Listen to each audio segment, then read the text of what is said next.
Good morning mga guys.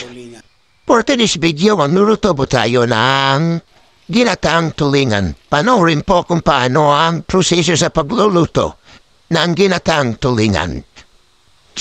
Maganda ng sangkap sibuyas, sili at luya, tsaka tanglad at malunggay, tsaka gata ng niyog.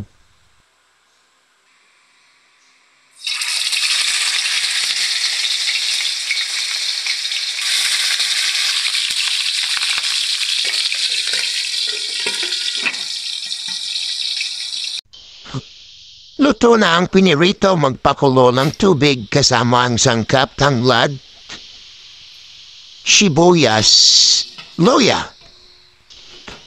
Habang tayo nagpapakulo ay kukuha muna tayo ng malunggay ng ating kapitbahay. At paalam naman ako kasi wala yung mayari. Sumagot naman ang kono, sige kumuha ka lang.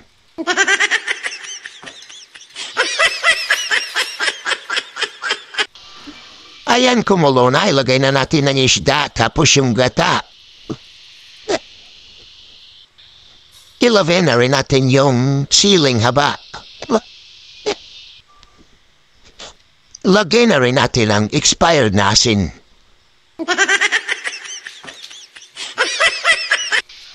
Isabay na rin natin yung sarap na walang magic. Sama na rin natin yung ating malunggay, saka yung pure na gata. Ayan na po ang kinalabasan, mga guys. Takpan na lang po natin muna at tayo natin kumulo. Ayan, kumulo na po. Luto na yung ating ginataang tulingan, tayo kakain na, mga guys.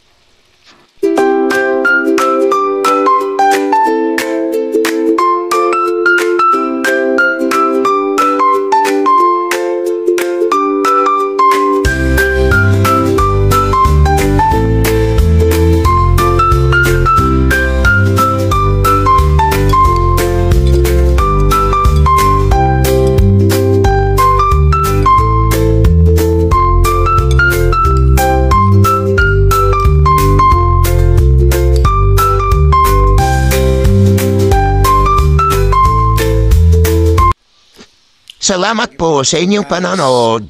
Sa ulitin. Bye-bye.